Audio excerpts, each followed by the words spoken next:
A man's apartment can say 1,000 things before he says a single word.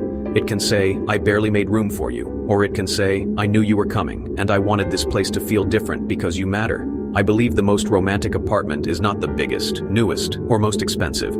It is the one that feels intentional. Romance does not begin with a luxury penthouse and a skyline view. It begins when I stop treating my apartment like a place where I merely sleep and start treating it like an extension of how I care.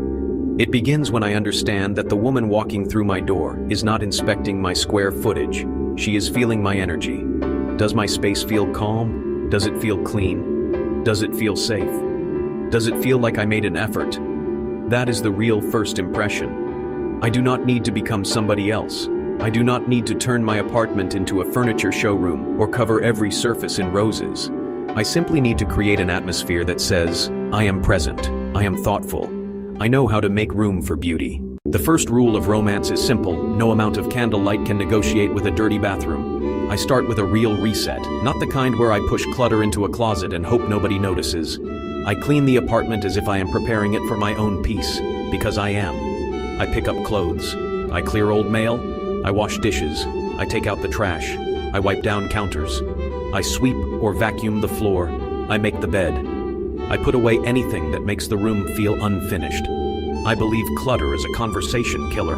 A pile of laundry says, I am overwhelmed. Dirty dishes say, I was not ready. An overflowing trash can says, I did not think beyond myself. But a clean, ordered space says something stronger.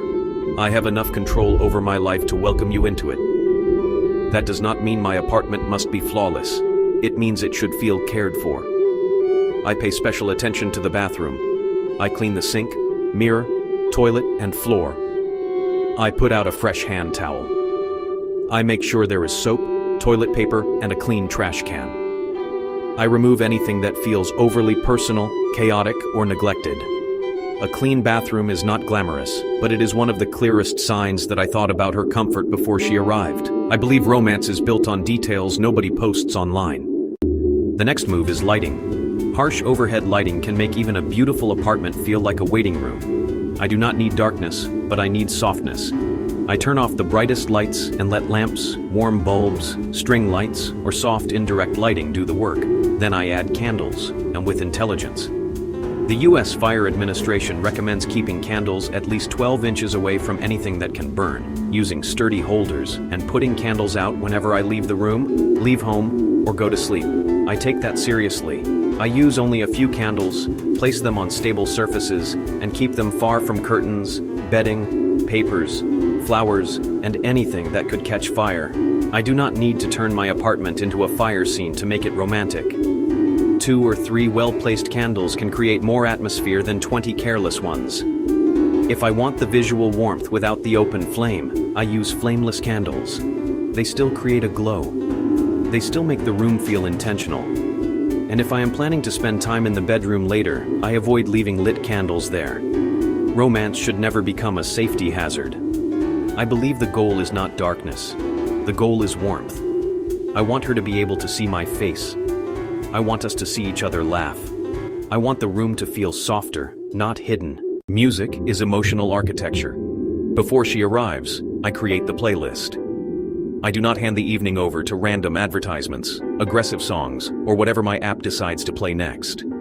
I choose music that feels smooth, warm, and low enough for conversation. I might choose soft R&B, jazz, acoustic music, soulful classics, slow instrumentals, or songs that create a feeling without demanding attention. The music should support the moment, not compete with it.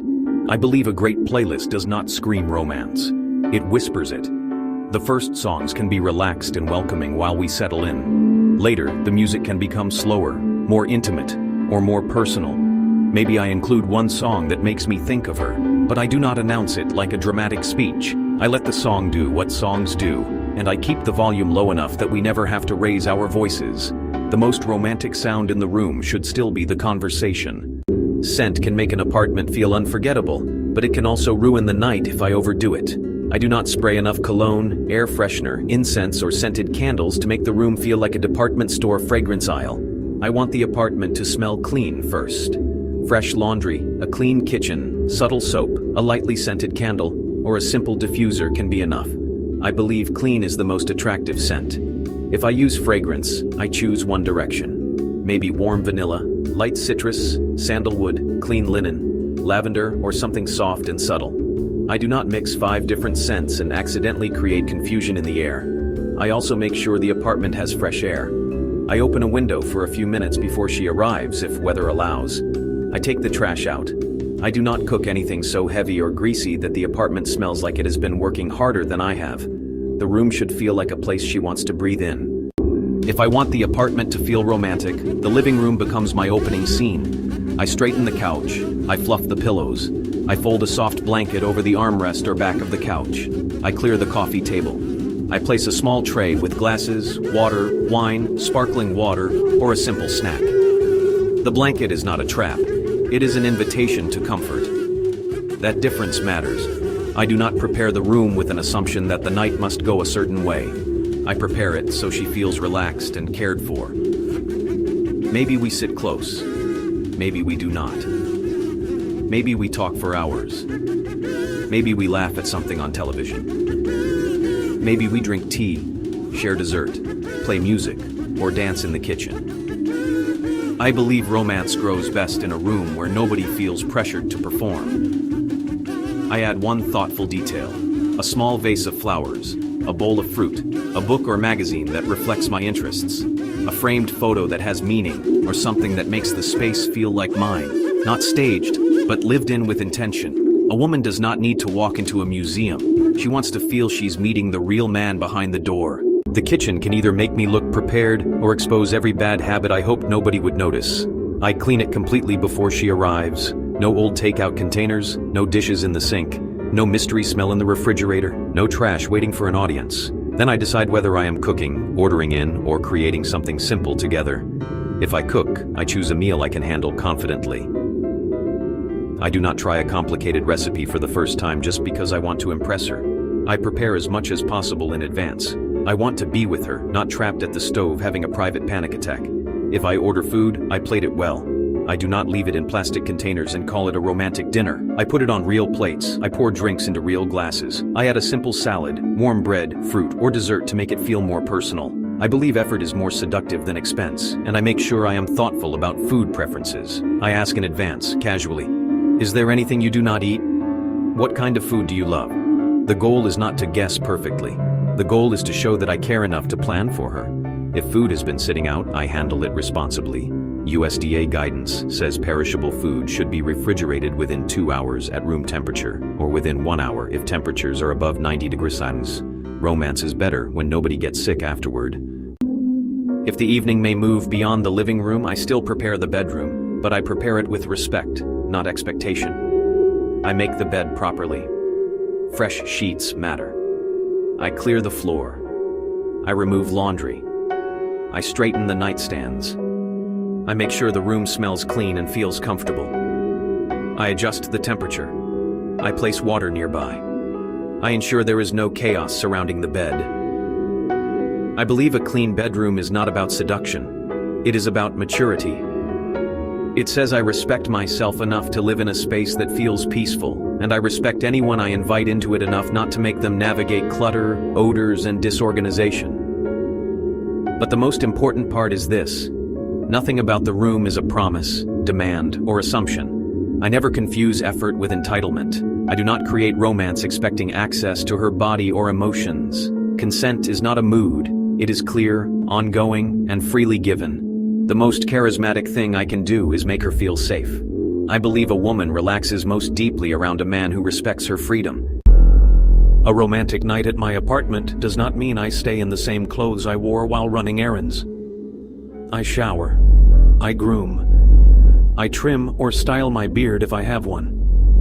I choose clean clothes that fit well and feel like me. Maybe dark jeans and a clean button-down. Maybe a soft sweater. Maybe a fitted t-shirt under a casual jacket. The point is not to overdress. The point is to show that her arrival changed the energy of my evening. I believe effort is attractive because it communicates value. I smell good, but I do not drown in cologne. I want her to notice it when she is close, not when she enters the building. I check my breath. I make sure my hands are clean. I do the small things because small things reveal character. Then I stop obsessing. I do not want to be so focused on every detail that I forget to enjoy her company. The apartment is the setting, not the star. I do not prepare the evening only with furniture, candles, music, and food. I prepare myself. I put my phone away. I do not leave it face down on the table like I might need to escape the moment. I give her my attention. I ask real questions. I listen without waiting for my turn to talk. I make space for her stories, opinions, humor, fears, dreams, and little details. I believe attention is the rarest luxury I can offer. I can ask, what has been the best part of your week? What is something you have always wanted to do? What makes you feel most at peace? What is a memory that still makes you laugh? I do not turn the evening into an interview. I let the questions open doors.